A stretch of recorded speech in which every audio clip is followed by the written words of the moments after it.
Proverbs chapter 21 verse 20. In wisdom's house you will find delightful treasures and the oil of the Holy Spirit. This house is the ancestral renovated house where His Grace Dr. Paulos Mar Gregorius was born. The family remembers him with deep respect and humility. He was very affectionate to his family members. He always used to describe himself as someone who was greatly inspired from his father, who was a teacher, and also from his mother, who was very spiritual and also who nourished him in all possible ways.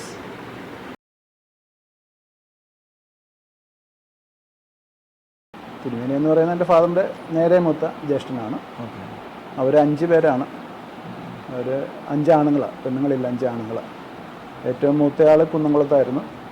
അദ്ദേഹം മക്കളില്ല, ഭാര്യയും അവിടെ തന്നെ, 2 പേരും കുന്നംകുളം ആർത്താറ്റുപള്ളിയിലാണ് അവർ കബറപ്പെട്ടത്.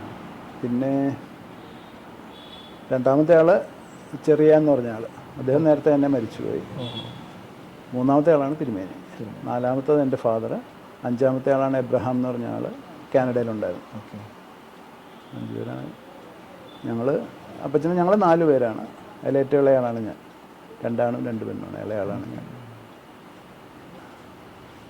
തിരുമേനിയെക്കുറിച്ച് പറയുകയാണെങ്കിൽ നമുക്ക് ചെറുപ്പത്തിൽ തിരുമേനി, ഞങ്ങളൊന്ന് അച്ഛനപ്പച്ചനെ വിളിക്കുന്നത്. തിരുമേനി ചെറുപ്പത്തിൽ ഇടയ്ക്കിടയ്ക്ക് ഇവിടെ അമ്മയുള്ള സമയത്ത്, ഞാനൊരു 5-ാം ക്ലാസ്സിൽ പഠിക്കുമ്പോഴാണ് അമ്മ മരിക്കുന്നത്.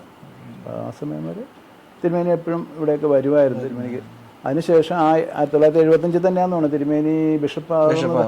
ആ സമയത്ത് തന്നെ നിരണം അവിടെ പോയത് എൻ്റെ ഓർമ്മയിലുണ്ട്. നിരണംപള്ളിയിൽ പോയത് ഓർമ്മയുണ്ട്. ഒന്ന് ഔകയമ്പാവയുടെ മടിയിലൊക്കെ എത്തിയിരുത്തിയതൊക്കെ എനിക്ക് നല്ല ഓർമ്മയുണ്ട്. അപ്പോൾ പോൾ വർഗീസായിട്ട് കണ്ടിട്ടുണ്ട്. പോൾ വർഗീസായിട്ട് അങ്ങനെ അത് ഓർമ്മകളാണ് കൂടുതൽ. കാരണം എപ്പോഴും വരുമോ ഞങ്ങളെയൊക്കെ എറണാകുളത്തേക്ക് കൊണ്ടുപോകും ഒക്കെ ചെയ്യുന്നത് അന്നേരമാണ്. തിരുമേനിയായി പിന്നെ തിരുമേനി അതിൻ്റെതായ തിരക്കായി. പിന്നെ വരവ് വളരെ കുറഞ്ഞു. വല്ലപ്പോഴൊക്കെ വരുമ്പോൾ കോട്ടയത്ത് വെച്ചോ ഒക്കെ കാണും. ചിലപ്പോൾ എറണാകുളം സെൻറ്റ് മേരീസ് പള്ളിയിൽ വെച്ച് കാണും. അതിനുശേഷം പിന്നെ കൂടുതൽ അടുത്ത് എന്താണെന്ന് വെച്ചാൽ ഞാൻ ഒരു 87-ലാണെന്നുള്ളൂ ഞാൻ ഡൽഹിക്ക് പോകുന്നത്. ഡൽഹി ചെന്നതിന് ശേഷം അവിടെ ഓർത്തഡോക്സ് സെൻറ്ററിലാണ് താമസിച്ചിരുന്നത്. അവിടെ ഒരു 3-4 വർഷത്തോളം അവിടെ ഉണ്ടായിരുന്നു. അരമനെ തന്നെ താമസിച്ചു. അപ്പോൾ തിരുമേനിയുടെ എല്ലാ ഒരു പേഴ്സണൽ അസിസ്റ്റൻ്റ് പോലെ എല്ലാ കാര്യങ്ങൾക്കും തിരുമേനി സഹായിച്ചുകൊണ്ടിരുന്നതാണ്. അന്നേരം മറ്റേ Asian Christian peace conference ICPC സമയത്തൊക്കെ ഞാൻ അവിടെ ഉണ്ട്. അതിൻ്റെ എല്ലാ കാര്യങ്ങൾക്കൊക്കെ അന്ന് ഞാൻ അവിടെയാണ്. പക്ഷേ ആ കോൺഫറൻസ് തുടങ്ങുന്ന ദിവസം എനിക്ക് ടൈഫോയിഡ് പിടിച്ചു. ഞാനിപ്പോൾ തൊട്ടപ്പുറത്ത് ബത്ര ഹോസ്പിറ്റലിൽ അഡ്മിറ്റായി. തിരുമേനി അന്ന് അവിടെ ഹോസ്പിറ്റലിലൊക്കെ വന്നായിരുന്നു തിരുമേനി. പക്ഷേ അന്നേരം ആ കോൺഫറൻസിൽ ഒറ്റ ദിവസം പോലും എനിക്ക് പങ്കെടുക്കാൻ പറ്റിയില്ല. അതിനുവേണ്ടി ഒരുപാട് പേർക്ക് കുറേ ഇത് കൊടുക്കാനും എല്ലാവരും ക്ഷണിക്കാനും അങ്ങനെ പല കാര്യങ്ങൾക്കൊക്കെ ഞാൻ പോയതാണ്. പക്ഷേ തലേ ദിവസം വൈകുന്നേരം ഞാൻ ഇതുപോലെ പോയിട്ട് വന്നിട്ട് നേരെ കയറി കിടന്ന് അന്ന് മുതൽ ഭയങ്കര പനിയും ടൈഫോയിഡ് പിടിച്ച് ഭയങ്കര ഇതായിട്ട്. അപ്പോൾ കോൺഫറൻസിൽ ഒരു ദിവസം പോലും പങ്കെടുക്കാൻ പറ്റിയില്ല. കുടുംബത്തിന് വളരെ പ്രാധാന്യം തിരുമേനി എപ്പോഴും, തിരുമേനി ഉള്ള സമയത്ത് തിരുമേനി പിന്നെ എപ്പോഴും അവിടെ ഉള്ളപ്പോഴാണെങ്കിലും പോയിട്ട് വന്നു കഴിയുമ്പോൾ വീട്ടിലെ വിശേഷങ്ങളൊക്കെ എപ്പോഴും ചോദിച്ചുകൊണ്ടിരിക്കും. എല്ലാവരുടെയും മൂത്ത ചേട്ടൻ നേരത്തെ മരിച്ചെങ്കിലും ചേട്ടൻ്റെ ഭാര്യ ഉണ്ടായിരുന്നു. അപ്പോൾ പുള്ളിക്കകത്തൊരു വിവരങ്ങൾ, ഇവിടുത്തെ വീട്ടിലെ വിവരങ്ങൾ, എൻ്റെ സഹോദരങ്ങളുടെ വിവരങ്ങളെല്ലാം, അയലക്കത്തെ വിവരങ്ങളും എല്ലാം ചോദിക്കും. ഇതിനുവേണ്ടി അമ്മ വീട് മുളന്തുരുത്തി പൊന്നോടത്താണ്. അപ്പോൾ അവിടുത്തെ വിവരങ്ങളൊക്കെ എപ്പോഴും ചോദിച്ചുകൊണ്ടിരിക്കുകയായിരുന്നു. അന്ന് പിന്നെ ഇതുപോലെ നമുക്ക് ഇതില്ലല്ലോ, പെട്ടെന്ന് ഫോൺ ചെയ്യാനുള്ള സൗകര്യങ്ങളൊന്നും. എഴുതിക്കൂടെ അപ്പച്ചൻ പറയുന്ന കാര്യങ്ങളാണ് ഞാൻ അറിയുന്നത്, വേറെ കാര്യങ്ങളൊന്നും അറിയുന്നില്ല. അപ്പോൾ അതെല്ലാം വരുമ്പോൾ ചോദിക്കും, എന്താണ് വീട്ടിലെ വിശേഷങ്ങൾ, മറ്റു കാര്യങ്ങളൊക്കെ ചോദിക്കും. പിന്നെ വന്നാലും തിരുമേനിക്ക് സമയമില്ലല്ലോ. തിരുമേനി എപ്പോഴും രാത്രി 2 മണി 3 മണി വരെ വർക്ക് ചെയ്യും. 5 മണി 6 മണിയാകുമ്പോൾ എഴുന്നേക്കും. കൊച്ചുനാളിലെ തിരുമേനിക്കുണ്ടായ വളരെയധികം എക്സ്പീരിയൻസസ് തിരുമേനിയെ ഒരു വലിയ മനുഷ്യനായിട്ട് രൂപീകരിച്ചത് തിരുമേനി പറയുന്നുണ്ട്. ഞാൻ ബാല്യകാലത്തുണ്ടായിരുന്നതായ ലഭിച്ചതായ എക്സ്പീരിയൻസ് എല്ലാം പോസിറ്റീവ് നെഗറ്റീവ് എല്ലാം കൂടെ ചേർത്തിട്ട് തിരുമേനി അത് വളരെയധികം സ്വാധീനിച്ചിട്ടുണ്ട്. അമ്മയപ്പന്മാരുടെ അവരുടെ ആ ഒരു സാന്നിധ്യം, സഹോദരങ്ങളുടെ സാന്നിധ്യം, അത് വളരെയായിട്ട്. അപ്പോൾ അതെപ്പോഴെങ്കിലും സാറിൻ്റെ പേരൻസ് എപ്പോഴേലും അത് ഷെയർ എങ്ങനെ ചെയ്തിട്ടുണ്ടോ?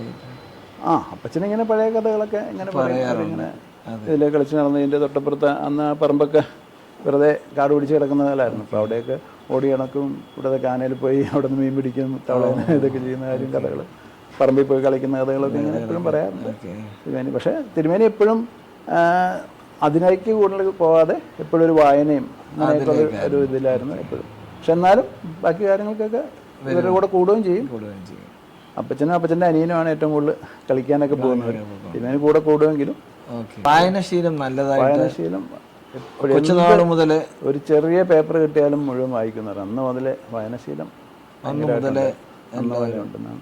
ഇവിടെ അടുത്തുള്ള ലൈബ്രറികളിലും എവിടെയെങ്കിലും മഹാത്മയുടെ ആദ്യത്തെ സെക്രട്ടറി ആയിരുന്നൊക്കെയാണ് ഞാൻ കേട്ടിരിക്കുന്നത്. ഇവിടെ ഒരു മഹാത്മാ വായനശാലയുണ്ട്. മഹാത്മാ അത് ഇപ്പോൾ അതിൻ്റെ 100 വർഷമായി. ആദ്യത്തെ സെക്രട്ടറി എന്ന് പറഞ്ഞാൽ അന്ന് അതൊക്കെ ഒന്ന് ശരിക്കും ഒന്ന് ഇത് വന്നതിന് ശേഷം തിരുമേനി അതിൻ്റെ 40കളിലോ അങ്ങാണ്ട് അതിൻ്റെ സെക്രട്ടറി എന്താണ്ട് ആയിട്ടുണ്ടെന്ന് ഞാൻ കേട്ടിട്ടുണ്ട്. 175 ഇപ്പോൾ എടുത്ത് കഴിഞ്ഞത്. അപ്പം ഇതിന് ചുറ്റുപാടും തിരുമേനിയുടെ പ്രവർത്തനങ്ങൾ എന്തൊക്കെയായിരുന്നു എന്ന് പറയാം. ഇതിന് ചുറ്റുപാടുമായിട്ട് തിരുമേനി ഇവിടുത്തെ സ്കൂളിൽ പഠിച്ചു. ഇവിടെ ബോയ്സ് സ്കൂളിലാണ് പഠിച്ചത്. സൺഡേ സ്കൂളിൽ പഠിച്ചത് കരിങ്ങാച്ചിറ സ്കൂളിലാണ്. പിന്നെ എപ്പോഴും തിരുമേനിക്ക് ഇവിടെ ഈ സ്റ്റാച്യു ജംഗ്ഷൻ എന്ന് പറഞ്ഞാൽ അവിടെ ഉണ്ട്. അവിടെ കുറച്ച് തമ്പുരാക്കന്മാരും ഈ രാജകുടുംബങ്ങൾ ഒരുപാടുള്ളവരാണ്. അപ്പോൾ അവരും അങ്ങനെയുള്ള കുറേ പേരുണ്ട്. അവരൊക്കെ ആയിട്ടായിരുന്നു ബന്ധങ്ങൾ. അപ്പോൾ അവരൊക്കെ ആയിട്ട് പോയി ഇങ്ങനെ എപ്പോഴും എന്തെങ്കിലുമൊക്കെ ഇതുപോലെ നല്ല കാര്യങ്ങൾ ചർച്ചകളാണ് എപ്പോഴും. ഈ ജംഗ്ഷനിൽ തന്നെ ഒരു മഞ്ഞളി പൗലൂസറിൻ്റെ ഒരു കടയുണ്ടായിരുന്നു. അവരൊക്കെ ഒരുമിച്ച് പഠിച്ചവരാണ്. അപ്പോൾ ആ പൗലൂസറിൻ്റെ കടയിലും പോയിരുന്ന് ഇതുപോലെ എല്ലാവരും വൈകുന്നേരം ആകുമ്പോൾ അവിടെ കൂടി എപ്പോഴും ചർച്ചകളാണ്. ഇങ്ങനെയുള്ള പല കാര്യങ്ങളും ചർച്ചകളാണ് ചെയ്തുകൊണ്ടിരിക്കുന്നത്. പോസ്റ്റ് ഓഫീസ് അതൊക്കെ അത് എറണാകുളത്ത് പോസ്റ്റ് ഓഫീസ്. അവിടെ വർക്ക് ചെയ്യുമ്പോഴാണ് ആരുമായിട്ട് കണ്ടുമുട്ടി എത്യോപ്യക്ക് പോകാനൊക്കെ ഇവിടെ വന്നത്. ടെലിഗ്രാഫ് ഓഫീസ് എല്ലാം അതാ മേനകയുടെ പുറകിലുള്ള പോസ്റ്റ് ഓഫീസിലായിരുന്നു. ഇപ്പോഴത്തെ ജനങ്ങൾ ഇവിടെ ചുറ്റുപാടും തിരുമേനിയുടെ കാര്യങ്ങളൊക്കെ എങ്ങനെ? ഇപ്പോഴത്തെ പുതിയ തലമുറയ്ക്ക് പറ്റിയൊന്നും വലിയ കാര്യമായിട്ട് അറിയില്ല. പിന്നെ വേറെ ഒരു സഭയുടെ ഒരു ചെറിയ വ്യത്യാസം കൂടെ ഉണ്ടല്ലോ. ഇവിടെ ഏറ്റവും കൂടുതൽ യാക്കോബായക്കാർ വളരെ കുറവാണ്. പക്ഷെ അങ്ങനെയുള്ളവർക്ക് എല്ലാവർക്കും അറിയാം. ഒരുപാട് പേരുണ്ട്, അവർക്ക് എല്ലാവർക്കും അറിയാം. ബാക്കിയുള്ളവർക്ക് അത്ര ഇതിനെ കുറിച്ച് അറിയില്ല. ആ ഒരു തലമുറയ്ക്ക് അറിയാം. പക്ഷെ ഇപ്പോഴത്തെ തലമുറയ്ക്ക് അതിനെ പറ്റി അത്ര കുടുംബ പേര് Thadikkal. T Paul Varghese, Thadikkal Paul Varghese. Paily എന്നാണ് അപ്പൻ്റെ പേര്. പക്ഷേ പേര് എഴുതിയത് ടി പോൾ വർഗീസ്. ഓക്കെ. പൈലിയും ഏലിയാണ്. അമ്മയുടെ പേര് ഏലി. പ്രാർത്ഥനയോട് കുടുംബപരമായി കുടുംബത്തിലെ പ്രാർത്ഥന അന്തരീക്ഷം എങ്ങനെയായിരുന്നു? അമ്മ എപ്പോഴും നല്ല പ്രാർത്ഥന രീതിയുള്ള ആളാണ് ഞാൻ കേട്ടേക്കണം. മറ്റേ ദുഃഖവെള്ളിയാഴ്ചയൊക്കെ വന്നു കഴിഞ്ഞാൽ അന്ന് പള്ളിയിൽ പോയി വന്നു കഴിഞ്ഞാൽ പിന്നെ മറ്റേ ഉയർപ്പ് കഴിഞ്ഞിട്ട് എന്തെങ്കിലും കഴിക്കുക പോലും ഉള്ളൂ.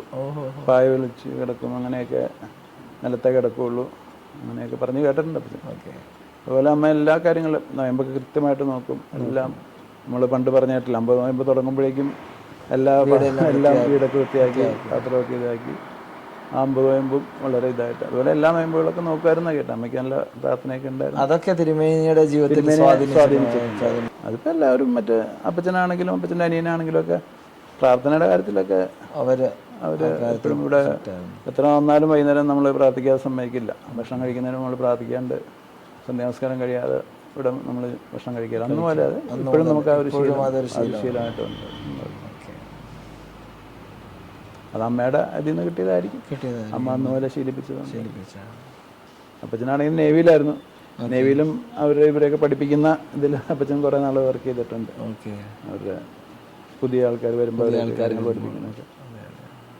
പിന്നെ അനിയനാണെങ്കിൽ അനിയൻ എത്യോപ്യയിൽ തിരുമേനിയുടെ കൂടെ വർഷങ്ങളോളം അവിടെ ടീച്ചറായിട്ട് തന്നെ ജോലി ചെയ്തിരുന്നു.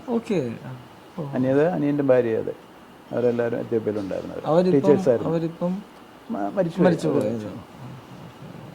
തിരുമേനി ഗിഫ്റ്റ്സ് ഒക്കെ കൊണ്ട് തരുമായിരുന്നു പുറത്തുനിന്നൊക്കെ വരുമ്പോൾ? അങ്ങനെ അന്ന് ചെറുപ്പത്തിലെ കളിപ്പാട്ടങ്ങൾ, ബിൽഡിംഗ് സെറ്റ്, അങ്ങനെയുള്ള കാര്യം എന്നൊക്കെ നമുക്കത് ഭയങ്കര ഒരു വലിയ കാര്യമാണ്.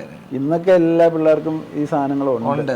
പണ്ട് നമുക്ക് അങ്ങനത്തെ ഒരു സാധനം കിട്ടുക എന്ന് പറഞ്ഞാൽ വേറെ നമ്മുടെ കൂട്ടുകാരെയൊക്കെ മുമ്പിൽ നമ്മൾ ചെറുപ്പത്തിലെ പുസ്തകങ്ങൾ, പിന്നെ ബിബിളിക്കായിട്ടുള്ള കുറേ ഈ പടങ്ങളുള്ള പുസ്തകങ്ങൾ, അങ്ങനെയൊക്കെയുള്ള ഒരുപാട് പുസ്തകങ്ങൾ, ബൈബിളിലെ കഥകളൊക്കെയുള്ള വലിയ പുസ്തകങ്ങൾ, മുഴുവൻ ചെറിയൊരു വിവരണം മാത്രമേ താഴ്ത്തുണ്ടാവുള്ളൂ, മുഴുവൻ വലിയ വരച്ച പടങ്ങളായിരിക്കും. നോഹയുടെയും എല്ലാം, മോശയുടെ കാലത്തെയൊക്കെ അങ്ങനത്തെ പുസ്തകങ്ങളൊക്കെ പണ്ട് ഒരുപാട് കൊണ്ടുതരിക.